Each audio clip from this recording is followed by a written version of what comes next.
Jonathan? Yeah. You always give us the impression that it's not just about winning, but it's the journey, it's experience, it's having fun. So I just wonder, when you take on Pep Guardiola, are you actually having fun doing it? The challenge of taking on the best coach in the world, and do you think it's something you'll look back on at the end of your career and think, that was good, I missed that? I will not miss it.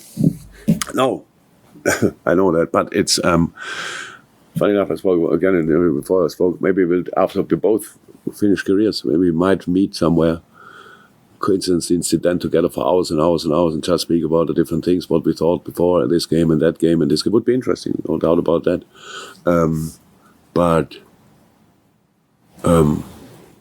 No, it's. I really think we should, as a club, we should enjoy the ride. Because it's so special. I know we are in a situation where we just do it like Benfica away and talk about but we could have done it. No, it's Benfica away. It's massive. So no, we've won all Champions League away games in this campaign so far, if I'm right, which is absolutely wow. How can that happen? And so it's not easy always to really feel the joy. I can understand, but we should remind ourselves from time to time. I don't have to remind myself. I could not be happier. Today's even the weather great. So I woke up this morning and I laptop, have a look, City playing against us. First game, the home game. Very interesting game, and you really, I really, in these moments, I really appreciate my job. This is exactly what I want to do. And then obviously you realize, there's a job to do. They are a handful, but we are as well. And that's what's constantly in my mind. I cannot stop thinking it. It's yes, and all what I say about City, I really mean. Great, Pep is the best coach in the world. There's no problem at all with that. But I mean is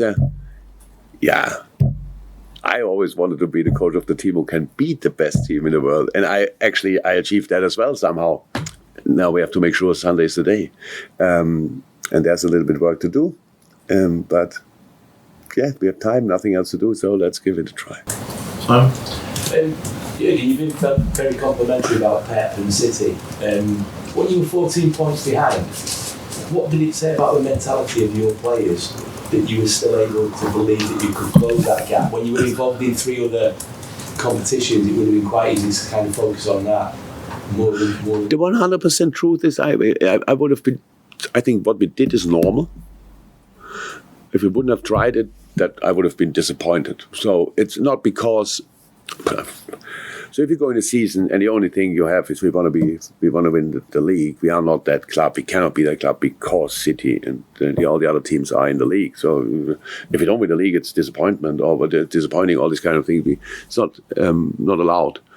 So there are things to go for: qualification, Champions League, or cup competition, Champions League, all these kind of things. So there's a lot to go for, and for all these kind of things, you need kind of momentum, you need kind of rhythm, and whatever situation you are in early January, it's your situation.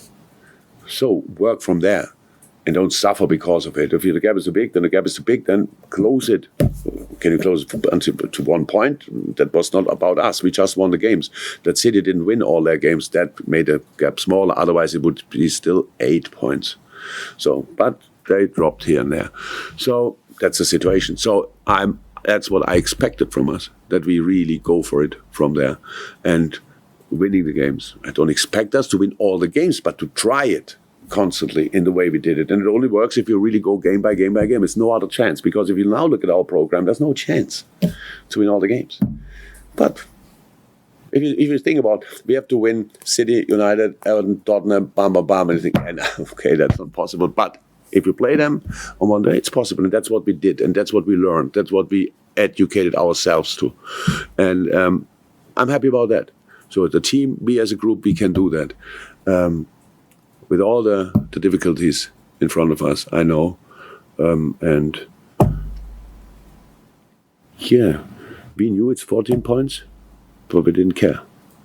We just wanted to win as many points as possible until the end of the season. That situation didn't change until now. Chris Baskin? Yeah. Can I just ask about Trent again, slightly related to Cancelo? You're saying, do you think he has changed the full-back position forever now? Or is it just like a freak, the way he is? He's like a once-in-a-generation footballer. And I've got also interesting, when was the moment you decided he was going to be a full-back playing in this way? Because he was a midfielder as a kid, wasn't he? I don't know when I decided that.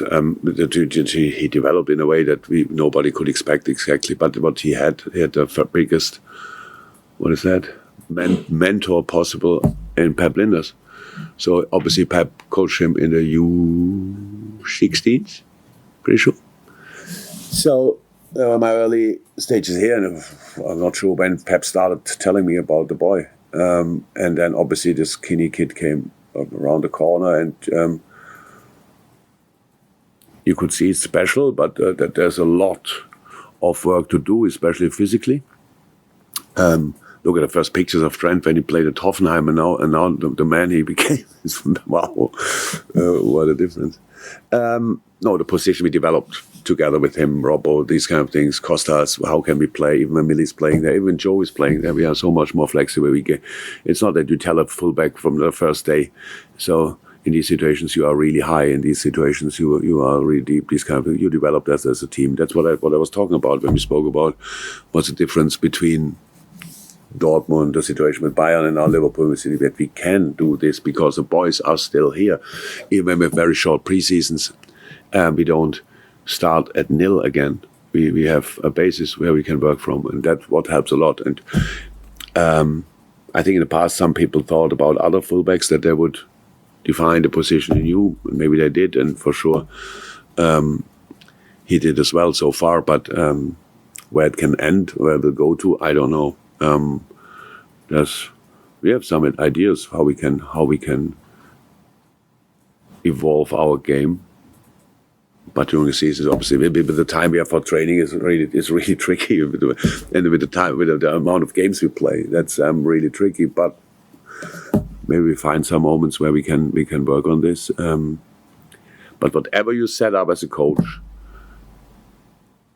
it's 80%, 90% is up to the player what he makes of it. Because wherever we bring Trent, in which position we bring Trent in the game, give him the freedom to do this or that. If the output is not the output, then you just open up your formation, get exposed, these kind of things. So, yeah, he did well so far. Thank you, everyone. Apologies if we didn't get to you. I think time has defeated us, Joe. Sorry. Thank you very much. Yeah,